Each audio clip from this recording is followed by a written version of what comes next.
pelayanan. Nah, saya tidak mengatakan bahwa kalau begitu kita lakukan apa saja tanpa perlu mikir, tanpa perlu rencana, tanpa perlu mempertimbangkan. Bukan itu poin saya. Nah, kalau begitu, saudara-saudara, apakah Alkitab bicara tentang risiko? Alkitab secara langsung tidak bicara tentang risiko, sama seperti Alkitab tidak secara langsung bicara tentang pacaran. Jadi kalau orang bicara tentang pandangan Alkitab tentang pacaran, itu stupid. Karena di dunia Alkitab orang itu hidup secara komunal. Kamu menikah dengan siapa, kawin dengan siapa, itu bukan kamu yang mutusin. Itu ditentukan oleh keluargamu dan kamu tinggal ngikutin aja. Jadi tidak ada masa pacaran di dalam dunia Alkitab. Jadi tidak ada pandangan tentang pacaran di dalam Alkitab. Jangan stupid. Jangan supaya kamu bikin tema yang bagus-bagus, terdengar menarik, lalu kamu bikin tema aneh-aneh ya. Tidak ada pacaran di dalam Alkitab. Tapi bukan berarti Alkitab tidak bicara apa-apa untuk orang pacaran. Beda ya. Karena Alkitab bicara tentang bagaimana relasi, bagaimana menjaga kesucian dan lain sebagainya. Itu kan semua relevan dengan apa yang hari ini orang bicara tentang pacaran. Begitu juga dengan risiko. Tidak ada yang namanya biblical theology of risk di dalam Alkitab. Karena Alkitab tidak mengusung asumsi yang tadi, bahwa kamu bisa kontrol masa depan, kamu bisa hitung persentasenya, dan kamu bisa lihat statistiknya untuk kamu tahu kamu berhasil atau kamu gagal. Itu bukan worldview Alkitab. Tapi Alkitab memang bicara tentang bagaimana apa yang harus kita lakukan berhadapan atau berkaitan dengan risiko. Dan karena itu saya ajak saudara membaca dua teks dari dalam Alkitab. Yang pertama Mazmur pasal 3, dan yang kedua Yakobus pasal 4 ayat 13 dan seterusnya. Mazmur pasal yang ketiga. Mazmur Daud ketika ia lari dari Absalom anaknya. Ya Tuhan, betapa banyaknya lawanku, banyak orang yang bangkit menyerang aku, banyak orang yang berkata tentang aku, baginya tidak ada pertolongan daripada Allah. Tetapi Engkau Tuhan adalah perisai yang melindungi aku. Engkaulah kemuliaanku. Perhatikan di situ. Engkaulah kemuliaanku dan yang mengangkat kepalaku. Dengan nyaring aku berseru kepada Tuhan, dan Ia menjawab aku dari gunungnya yang kudus. Aku membaringkan diri lalu tidur. Aku bangun sebab Tuhan menopang aku. Aku tidak takut kepada puluhan ribu orang yang siap mengepung aku. Bangkitlah Tuhan, tolonglah aku, ya Allahku. Ya Engkau telah memukul rahang semua musuhku dan mematahkan gigi orang-orang fasik. Dari Tuhan datang pertolongan, berkat-Mu atas umat-Mu. Nah saudara, perhatikan ini, teks ini sangat menarik sekali ya. Berdasarkan hikmat yang Tuhan berikan, kita bisa tahu dua hal. Pertama, kita bisa tahu bahwa orang yang takut mengambil risiko, pada akhirnya orang itu memang tidak bisa melakukan apa-apa. Itu yang pertama. Itu hikmat, itu wisdom. Kamu tidak perlu sekolah tinggi untuk tahu itu.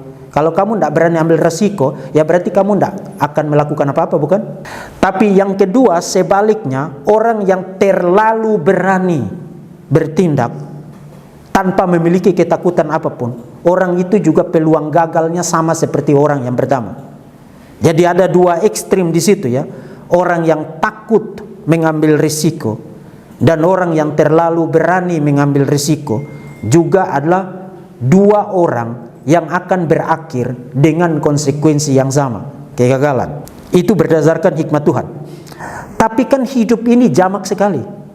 Katakanlah kamu tidak takut banget untuk mengambil risiko, dan kamu juga penuh perhitungan untuk melakukan satu pekerjaan, tapi hidup ini jamak sekali. Maka pertanyaannya adalah, apa yang terjadi ketika situasi yang terjadi itu mengancam goal, mengancam tujuan, mengancam sasaran.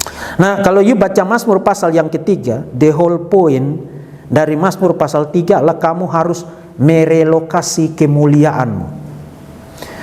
Nah, ini sangat penting di dalam pelayanan. Semua hamba Tuhan harus merelokasi kemuliaannya dari pujian orang, penerimaan orang, identitas diri yang dibangun atas dasar hal-hal lain, merelokasi itu kepada Tuhan. Pemazmur bilang apa? engkaulah kemuliaanku. Saudara perhatikan, orang yang takut Tuhan, yang mengerti Alkitab, menaruh kemuliaannya itu bukan kepada situasi, bukan kepada barang-barang, bukan kepada orang di sekeliling. Saudara perhatikan betapa banyaknya lawanku. Ini kan raja kan? Seorang raja itu kemuliaannya apa? Kemuliaannya adalah penerimaan dari orang banyak, bukan? Dia berjalan, orang bersorak, hidup raja, hidup raja, hidup raja. Itu kemuliaan seorang raja. Tapi saudara perhatikan Daud kehilangan itu. Betapa banyaknya lawanku. Jadi alih-alih banyak orang bersorak memuliakan dia, meninggikan Daud, yang terjadi adalah banyak orang melawan Daud. Dia tidak lagi punya kemuliaan berdasarkan orang banyak, berdasarkan penerimaan orang. Tapi bukan hanya itu, bukan hanya secara eksternal. Tapi saudara perhatikan di ayat yang kedua, banyak orang berkata tentang aku, baginya tidak ada pertolongan dari Allah. Jadi secara eksternal orang-orang melawan dia, tapi secara internal mereka menyerang identitasnya. Dia ini nobody. Saudara ingat di dalam perjanjian lama, seorang raja, ada apalagi raja Israel, raja yang diangkat oleh Tuhan, adalah orang yang disertai oleh Tuhan, bukan? Orang yang ditolong oleh Tuhan, bukan? Orang yang berkenan kepada Tuhan, dan karena itu Tuhan menolong dia, bukan? Itu identitasnya. Dan mereka bukan hanya tidak lagi menerima dia, tapi mereka menyerang identitasnya. Kamu bukan lagi orang yang ditolong Tuhan, kamu bukan lagi orang yang berkenan kepada Tuhan, dan tidak ada pertolongan bagi kamu. Nah, di dalam situasi semacam itu, kalau seseorang menempatkan kemuliaannya kepada penerimaan orang dan menempatkan kemuliaannya kepada perasaannya diterima oleh orang, siapa dia ditentukan oleh opini orang lain. Ini orang bunuh diri ini. Ini orang bisa bunuh diri ini. Hidupnya hancur ini. Tapi yang dilakukan Daud apa? Yang dilakukan Daud adalah merelokasi, memindahkan kemuliaannya. Oke, saya sebagai raja, kemuliaan saya manusia itu kamu orang banyak, rakyat yang menerima saya, bersorak, bergegap gempita. Saya sebagai raja merasa senang karena diterima, identitas saya dibangun berdasarkan kamu muji-muji saya. Saya tidak punya itu semua, sekarang saya ngapain? Cari tali, bunuh diri? Tidak. Yang dilakukan Daud adalah memindahkan kemuliaan itu dari situasi di luar, memindahkan itu kepada Tuhan. Engkaulah kemuliaanku. Nah, pertanyaannya itu begini. Kalau kita merelokasi kemuliaan kita kepada Tuhan, siapa yang bisa rampas itu? Ada peluang enggak untuk gagal? Kalau kita merelokasi kemuliaan kita kepada Tuhan. Saudara, kenapa you harus bikin perhitungan mengenai kans risiko? Why? Karena kemuliaanmu ada pada kesuksesan, kemuliaanmu ada pada keberhasilan, kemuliaanmu ada pada benefit. Itulah sebabnya kamu berupaya luar biasa untuk hitung sana sini sesuatu yang stupid, kamu tidak bisa kontrol masa depan. Kamu pikir kamu bisa hitung karena kamu menaruh kemuliaanmu pada kesuksesan, benefit, keuntungan, profit. Dalam pelayanan juga begitu. Hati-hati kita melakukan raker semacam ini kalau kita pikir raker ini akan membuat kita kurang gagal atau tidak gagal. Kemuliaan kita itu bukan pada keberhasilan. Kemuliaan kita itu bukan pada jumlah mahasiswa yang banyak. Kemuliaan kita itu bukan pada gedung yang bagus. Kemuliaan kita itu bukan pada hal-hal di luar sana. Seorang hamba Tuhan, kemuliaannya itu di mana? Seorang hamba Tuhan, kemuliaannya itu di mana? Bapak Ibu dosen, kemuliaan kita di mana? Kemuliaan kita di mana? Tuhan. Kita harus mengatakan engkaulah kemuliaanku. Artinya aset kita itu tidak bisa dirampas. Kalau asetmu, kemuliaanmu, glorimu, harga dirimu, self esteemmu adalah Tuhan, siapa yang bisa rampas itu? Siapa yang bisa rampas itu?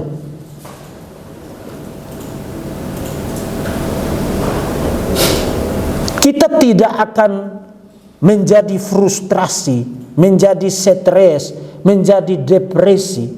Kalau kita ngerti ini, kemuliaan kita itu bukan di manusia, bukan di situasi, bukan di harta benda, bukan di barang. Lucu sekali orang-orang dunia ini ya. Kalau you lihat, mereka susah payah ngumpulin barang hanya untuk membanggakan barang-barang yang kalau terjadi banjir, gempa bumi, kebakaran seperti LA, mendadak dalam seketika mereka menjadi miskin dan melarat.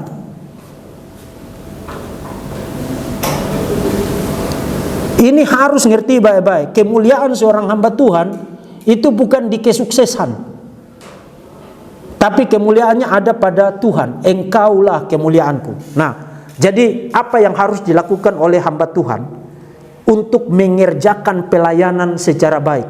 Dia harus merelokasi kemuliaannya dari manusia, dari penerimaan orang, dari situasi, dari fasilitas, dari sarana prasarana. You harus relokasi itu, pindahkan kepada Tuhan. Nah, kalau you pindahkan kepada Tuhan, Tuhan tidak bisa terbakar. Tuhan tidak bisa kena gempa bumi. Tuhan tidak bisa gagal. Tuhan tidak bisa. Banyak orang frustrasi di dalam pelayanan, dan saya tidak mengatakan bahwa pelayanan itu mudah. Banyak orang frustrasi, depresi, stres di dalam pelayanan karena kemuliaannya itu bukan Tuhan. Itu logiknya itu begitu. Why you frustrasi? Kenapa you stres? Kenapa? Kenapa you punya kepahitan di dalam pelayanan? Kenapa? Karena kemuliaanmu itu bukan Tuhan. Kemuliaanmu itu manusia. Kemuliaanmu itu bosmu. Kemuliaanmu itu pimpinanmu. Kemuliaanmu itu bawahanmu. Itu sebenarnya mereka mengatakan melakukan sesuatu yang tidak kamu inginkan. Kamu menjadi pahit. Kamu menjadi kecewa. Kamu menjadi tidak bersemangat. Why? Karena kemuliaanmu itu bukan di Tuhan. Kemuliaanmu adalah apa yang ada di sekitarmu atau orang-orang yang ada di sekitarmu. Ini hati-hati ya. Mengerjakan pelayanan ini, kemuliaan saya itu bukan kalian. Kemuliaan saya adalah Tuhan. Begitu juga kalian. Kemuliaan kalian itu bukan saya. Kemuliaan kalian adalah Tuhan. Ajarin mahasiswa begitu. Kemuliaan kalian itu bukan dosen-dosen, bukan fasilitas, bukan nama besar STT ini dan lain sebagainya. Kemuliaan kita itu adalah Tuhan.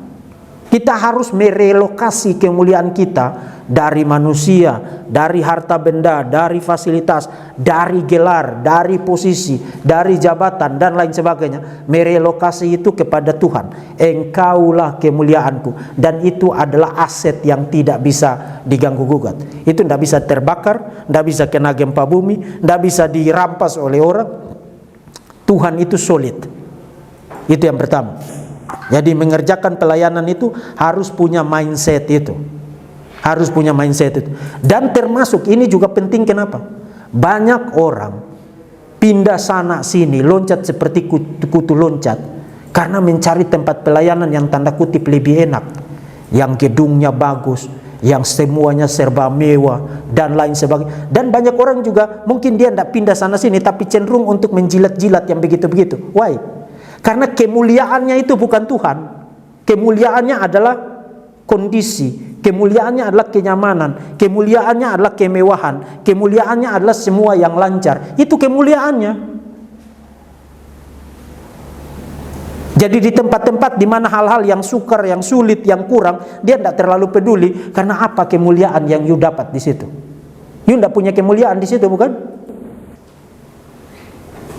Nah, hamba Tuhan harus merelokasi kemuliaannya dari hal-hal semacam itu, memindahkannya kepada Tuhan.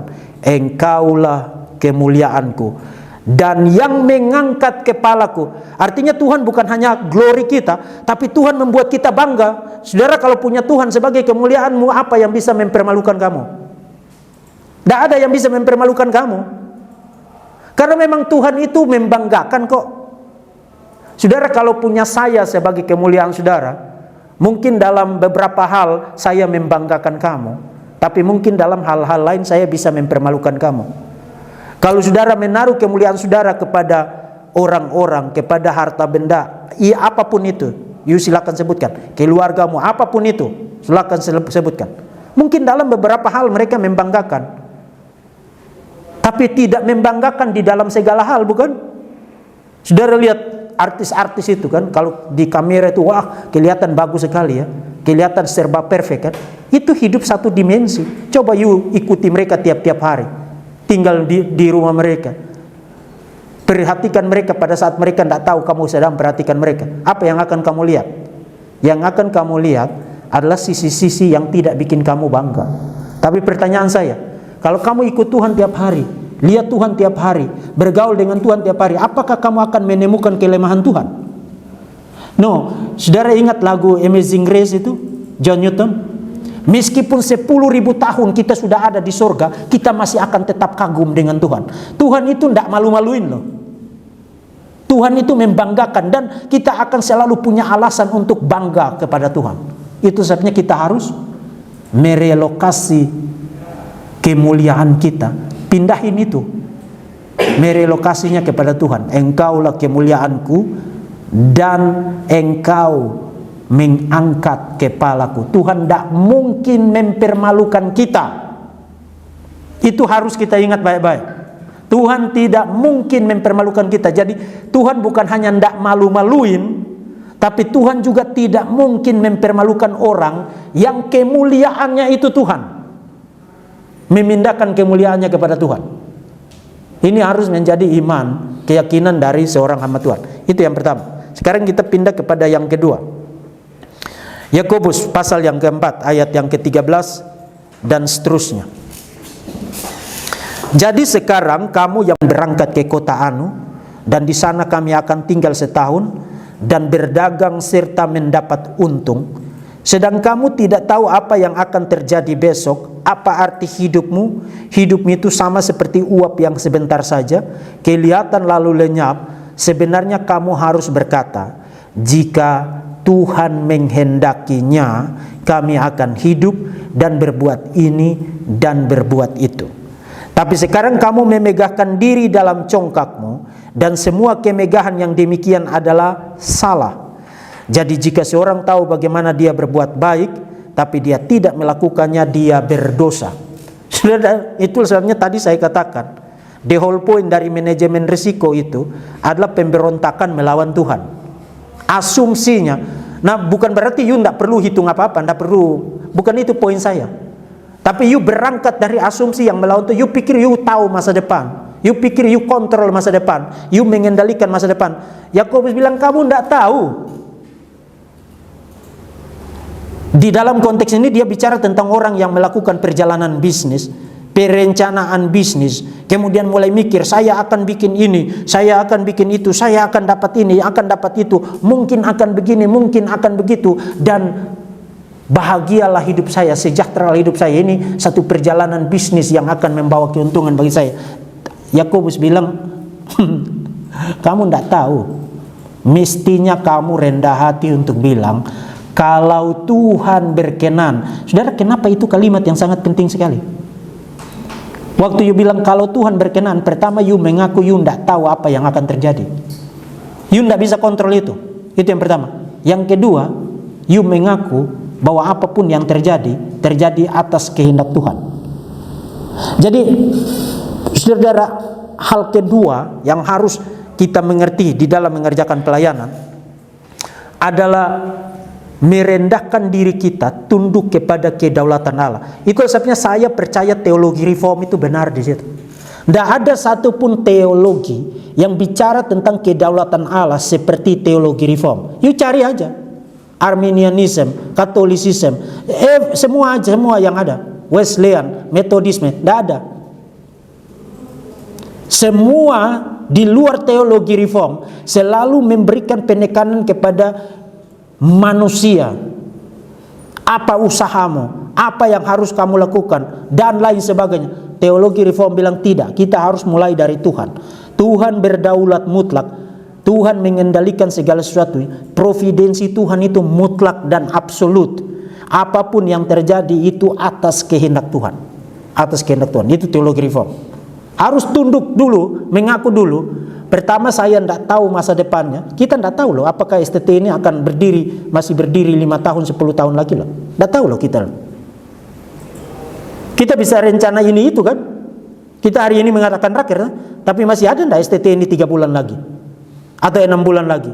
Atau 10 bulan lagi? Kita berharap tetap ada kan? Tapi siapa di antara kita yang bisa tahu itu? Tidak ada. Itulah sebabnya kita harus berkata, kalau Tuhan berkenan. Waktu kita bilang begitu, setidaknya ada 2 poin penting tadi. Saya tidak tahu, dan yang kedua, yang terjadi itu sesuai dengan kehendak Tuhan. Nah, tidak berarti bahwa karena kita tidak tahu dan karena terjadi sesuai dengan kehendak Tuhan, lalu kita tidak perlu ngapa-ngapain. Oke, kita bubar aja, kita tidak usah bikin raker. Bukan itu poinnya. Karena teologi reform percaya apa yang disebut dengan kompatibilisme. Jadi kedaulatan Allah kompatibel dengan tanggung jawab manusia. Poinnya adalah begini, you harus tunduk kepada kedaulatan Allah. Tapi kalau ikuti apa yang dikatakan di dalam ayat ini, you tidak tahu masa depanmu, you harus tunduk kepada kedaulatan Allah. Tapi kan you harus tetap melakukan perjalanan bisnis, bukan? Uang itu tidak tiba-tiba masuk ke dalam rekeningmu, bukan? Dan tiba-tiba kamu menjadi punya ini dan punya itu, bukan? You harus tetap melakukan itu, bukan? Jadi kedaulatan Allah itu mutlak, tapi juga tanggung jawab manusia itu penting. Yang terjadi melawan Tuhan adalah kalau you tidak tunduk kepada kedaulatan Allah, you pikir you bisa mengendalikan masa depan. Itu ekstrim yang salah yang satunya. Ekstrim yang salah yang lain adalah karena you percaya kedaulatan Allah, maka you tidur. Kan Tuhan sudah tentukan akan terjadi, saya kerja atau tidak kerja, itu semua akan terjadi. Nah, satu ilustrasi kemudian kita selesai. Di dalam Kisah Rasul pasal yang ke-27, waktu Paulus berlayar ke Roma, kemudian terjadi gelombang yang sangat besar sekali ya, berhari-hari menerpa kapal yang ditumpangi oleh Paulus. Dan itu sudah mengancam nyawa kan. Kemudian saudara perhatikan ada malaikat menampakkan diri kepada Paulus. Saudara baca mulai dari ayat 14 dan seterusnya, itu kapal karam itu. Ada malaikat menampakkan diri kepada Paulus, dan malaikat itu bilang begini, semua orang di dalam kapal ini akan selamat. Tidak ada satupun yang akan mati.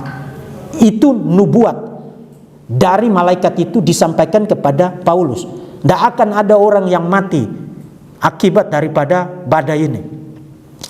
Tapi kemudian dalam perjalanan selanjutnya, waktu selanjutnya, badai makin tinggi. Kemudian orang-orang mulai berpikir untuk melompat ke laut, bukan? Saudara baca ayat itu kan? Jadi sudah ada nubuat, Tuhan bilang tidak akan ada orang yang mati. Tapi orang-orang di dalam kapal ini berpikir untuk mau melompat ke laut. Kemudian Paulus bilang apa? Paulus bilang, kalau kamu mau tetap hidup, kamu harus tinggal di dalam kapal. Dengan kata lain, kalau kamu loncat, kamu mati. Nah, coba you pikir ini baik-baik. Coba pikir ini baik-baik. Banyak orang baca cerita itu, tapi tidak melihat betapa agungnya ajaran Alkitab tentang kedaulatan Allah dan tanggung jawab manusia di situ. Tuhan sudah menetapkan tidak ada orang yang akan mati. Tapi Paulus bilang, kalau you loncat, you mati. Artinya Tuhan berdaulat itu tidak bertentangan dengan tanggung jawab kamu. Tanggung jawabmu adalah kamu stay di dalam kapal itu, berjuang untuk tetap sampai kepada pelabuhan. Dan memang kalau you baca cerita itu, pada akhirnya memang kapal itu hancur kan, tapi tidak ada satupun yang mati. Jadi Tuhan berdaulat memimpin STT ini, iya. Tapi tanggung jawab terbaik kita itu juga penting. Itu juga penting. Apa yang bisa kita rencanakan dengan baik, dengan matang, perjuangan, berjuang, berusaha melakukan yang terbaik untuk STT ini, itu penting. Dan itu bukan karena kita berusaha maka STT ini berhasil. Pada akhirnya apapun yang terjadi itu kan sesuai kehendak Tuhan. Kita tidak bisa mencuri kemuliaan Tuhan di situ. But tanggung jawab kita itu sangat penting. Mengurus mahasiswa dengan baik, dengan rajin. Jam-jam kantor itu masuk tepat waktu. Pekerjaan-pekerjaan diurus dengan baik. Hal-hal yang tidak berkaitan dengan pelayanan itu dikesampingkan. Skala prioritas kita itu kita tata.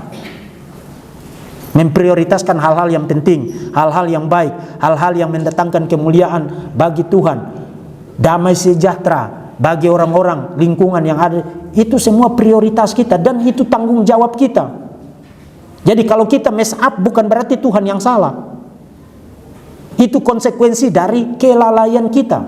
Dan karena itu raker ini menjadi sangat penting. Penting kita merencanakan ini, penting kita merancang, mempertimbangkan kemungkinan-kemungkinan apa yang akan terjadi di masa depan, dan kita perlu persiapkan itu sejak dini. Tapi jangan sampai kita berpikir bahwa karena pikiran kita, karena wisdom kita, karena rencana kita inilah yang membuat pelayanan ini semuanya baik.